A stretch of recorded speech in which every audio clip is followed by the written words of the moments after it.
जय श्रीमन्नारायण भक्तवृंद। आज श्री कुलशेखर आलवार द्वारा अनुगृहीत श्री मुकुंदमाला स्तोत्र लिएर प्रस्तुत भएकी छु।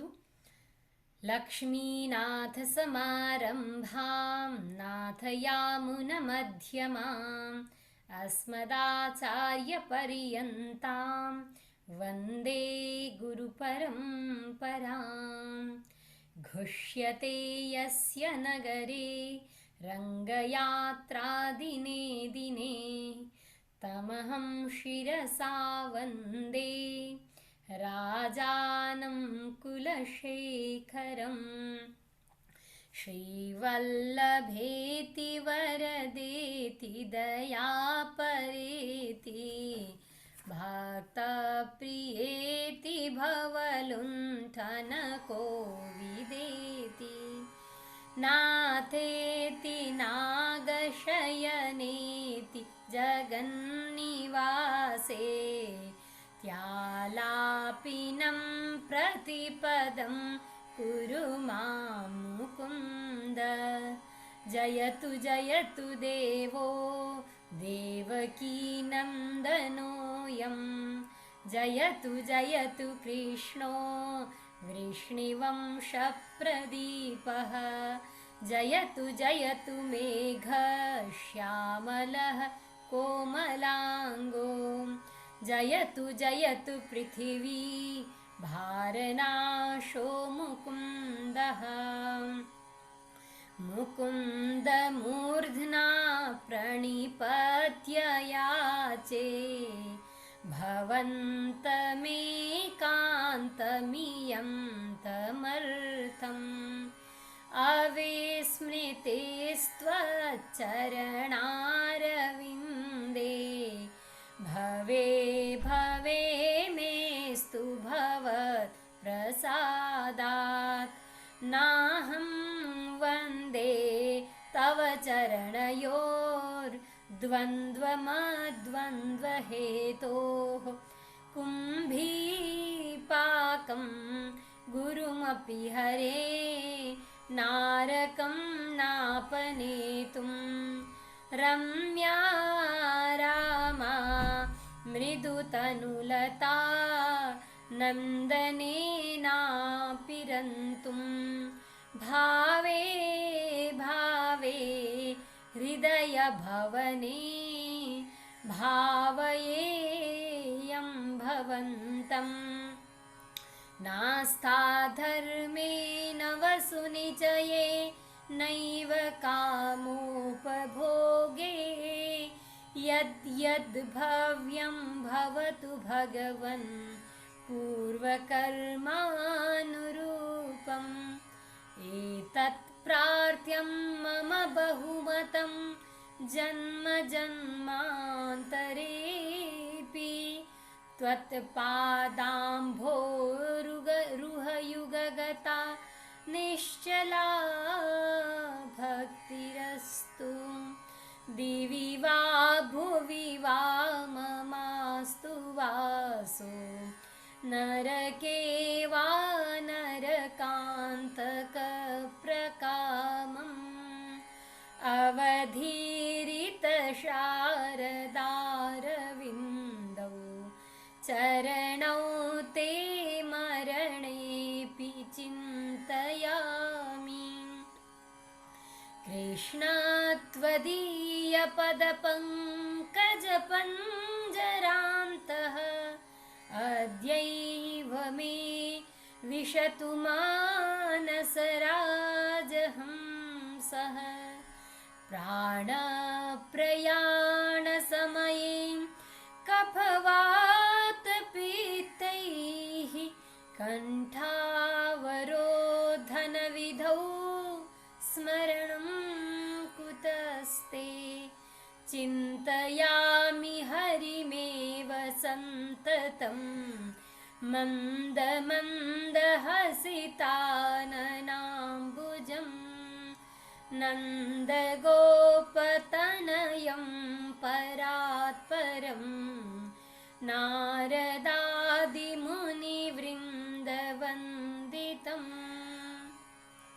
करचरण सरोजे कान्तिमन्नेत्रमीने श्रममुषिभुजवीचे व्याकुले गाधमार्गे हरिसरसि विगाह्या पीयते जो जलौघम् भवमरुपरिखिन्नः क्लेशमद्य त्यजामि सरसि जनयने सशङ्खचक्रे भूमुरभिधिमाविरमस्वचित्तरन्तुं सुखतरमपरं न जातु जाने हरिचरणस्मरणामृतेन तुल्यम् माभिर्मन्दमनो विचिन्त्य बहुधा यामीश्चिरं यातनाः नामीनः प्रभवन्ति पापरिपवः स्वामी ननु श्रीधरः आलस्यं व्यपनीय भक्तिसुलभम् ध्यायस्व नारायणं लोकस्य व्यसनापनोदनकरो दासस्य किं न क्षमः भवजलधिगतानां द्वन्द्ववाताहतानां सुतदुहितृकलत्र त्राणभारार्दितानां विषमविषयतो ये मज्जतामप्लवानां भवतु शरणमेको विष्णुपोतो नराणां भवजलधिमगाधं दुस्तरं निस्तरेयम् कथमहमिति चेतो मास्मगाः कातरत्वं सरसिजदृशि देवी तावकी भक्तिरेका नरकभिधिनिषण्णा तारयिष्यत्यवश्यम् तृष्णातो ये मदनपवनोद्धूतमोर्मिमाले दारावर्ते तनयसहज ग्राहसङ्घाकुले च संसाराख्ये महति जलधौ मज्जतां न स्त्रिधामन् पादाम्भोजे वरद भवतो भक्तिनावं प्रयच्छ मात्राक्षं क्षीणपुण्यान् क्षणमपि भवतो भक्तिहीनान् पदाब्जे माश्रौषं श्राव्यबन्धं तव चरितमपास्यान्यदाख्यानजातं मास्मार्षं माधव त्वामपि भुवनपते चेतसापनुवानां मा भुवं त्वत्सपर्या व्यतिकररहितो जन्मजन्मान्तरेऽपि जिह्वे कीर्तय केशवं मुररिपुं चेतो भज श्रीधरं पाणिद्वन्द्वसमर्चयाच्युतकथाः श्रोत्रद्वयत्वं शृणु कृष्णं लोकय लोचनद्वयहरे गच्छाङ्घ्रियुग्मालयं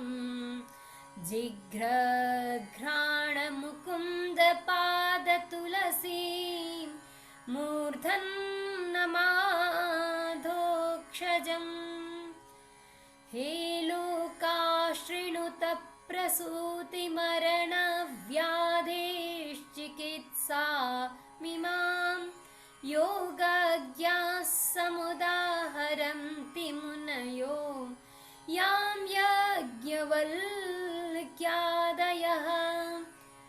अन्तर्ज्योतिरमेयमेकममृतं कृष्णाख्यमापीयताम् तत्पीतं परमौषधं वितनुते निर्वाणमात्यन्तिकम्।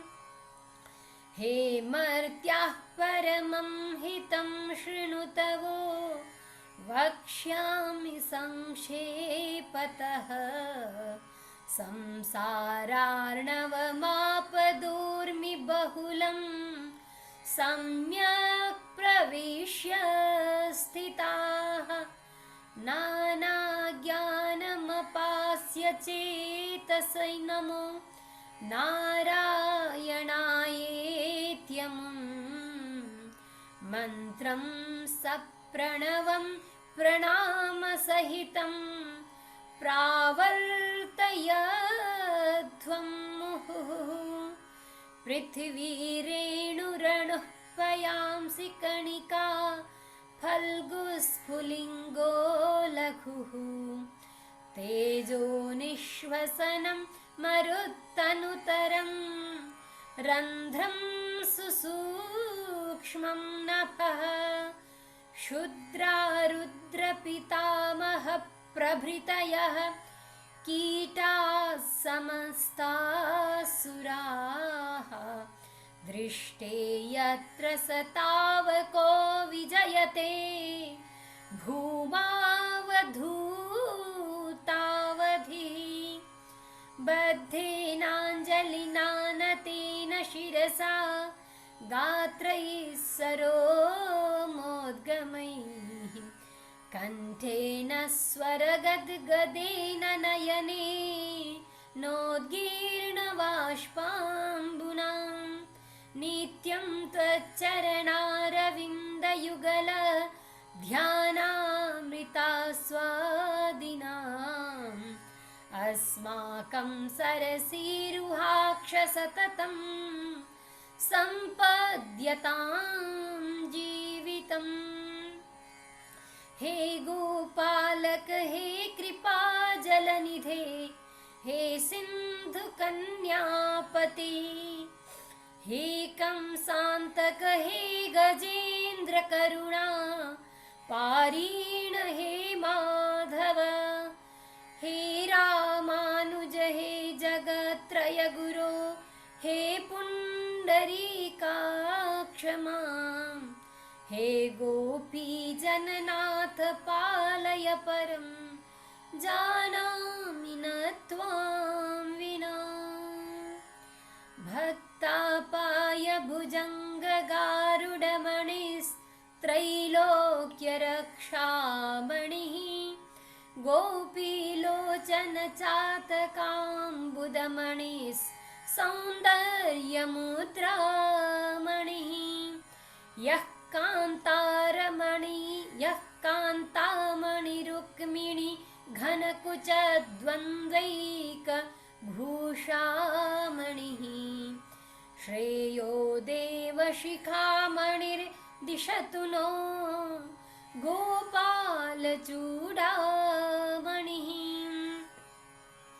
शत्रुच्छेदैकमन्त्रं सकलमुपनिषद्वाक्यसम्पूज्यमन्त्रं संसारोत्तारमन्त्रं समुपचिततमः सर्वैश्वर्यैकमन्त्रं व्यसनभुजगसन्दष्टसन्त्राणमन्त्रं। जिह्वे श्रीकृष्णमन्त्रं जप जप सततं जन्मसाफल्यमन्त्रं। व्यामोहप्रशमौषधं मुनिमनोवृत्तिप्रवृत्त्यौषधम्। दैत्येन्द्रार्तिकरौषधं त्रिभुवने सञ्जीवनैकौषधम्। भक्तात्यन्तहितौषधं भवभयप्रध्वंसनैकौषधम्। श्रेयः प्राप्तिकरौषधं पिब मनः श्रीकृष्णदिव्यौषधम्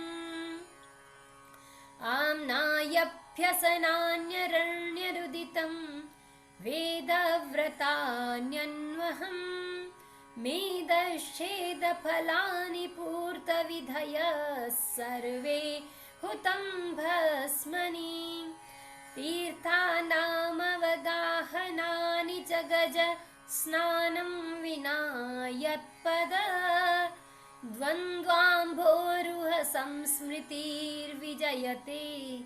देवः स नारायणः श्रीमन्नाम प्रोच्य नारायणाख्यं केन प्रापुर्वाञ्छितं पापिनोऽपि हा नः पूर्वं वाक्प्रवृत्तान तस्मिन् तेन प्राप्तं गर्भवासादिदुःखम्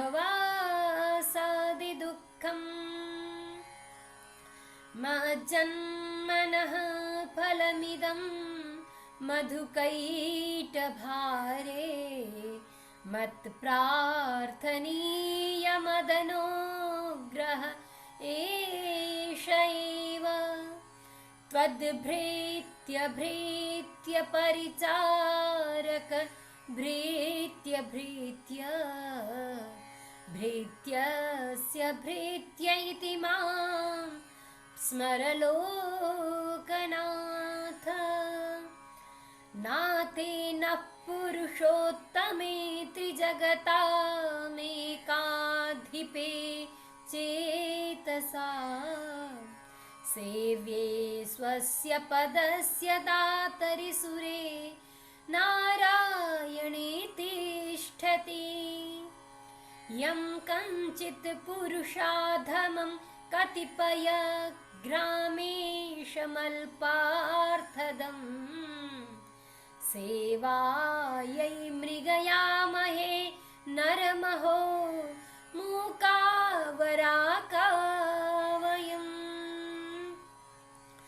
मदनपरिहरस्थितिं मदीये मनसि मुकुन्दपदारविन्दधाम्नि हरनयन कृशानुना कृशोऽसि स्मरसि न चक्रपराक्रमं मुरारेः तत्त्वं ब्रुवाणानि परं परस्मान् मधोक्षरन्ति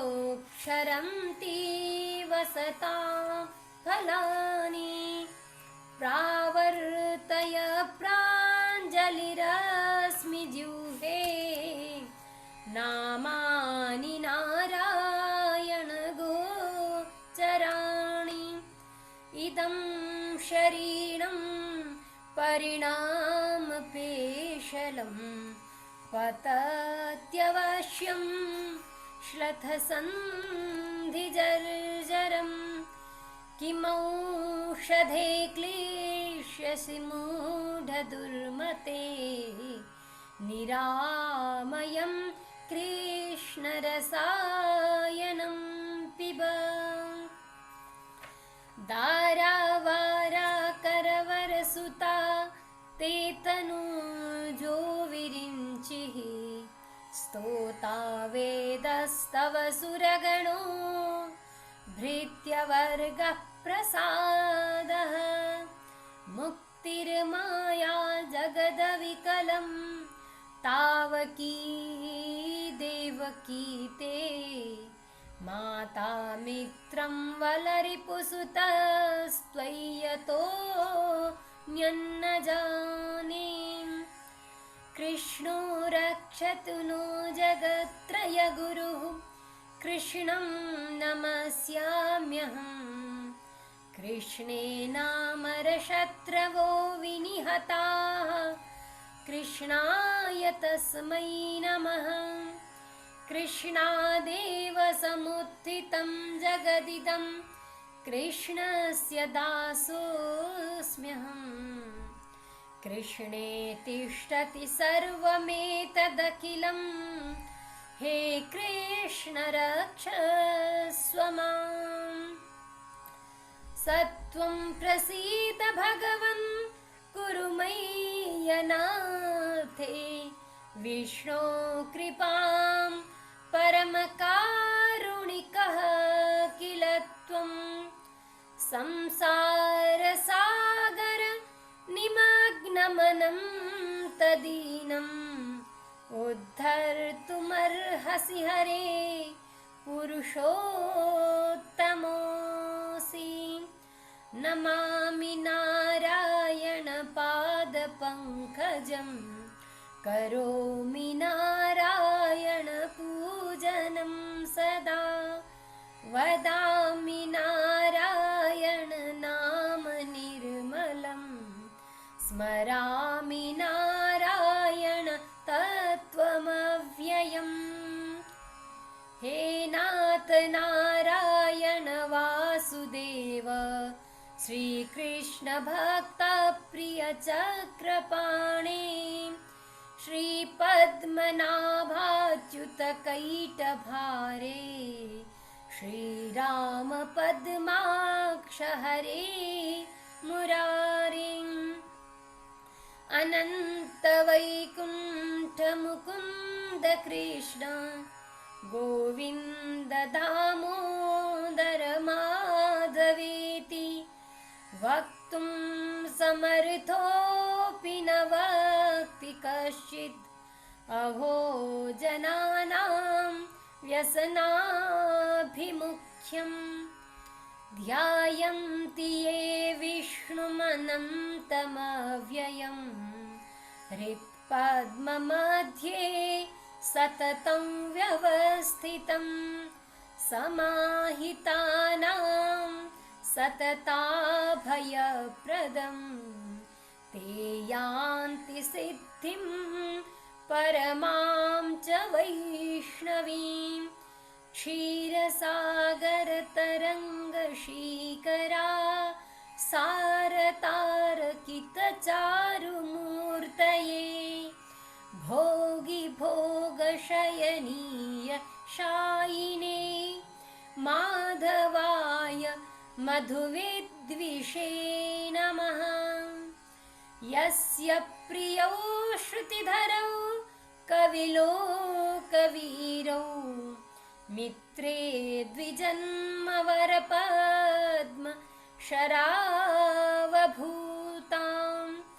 तेनाम्बुजाक्षचरणाम्बुज षट्पदेन राज्ञा कृता कृतिरियं कुलशेखरेण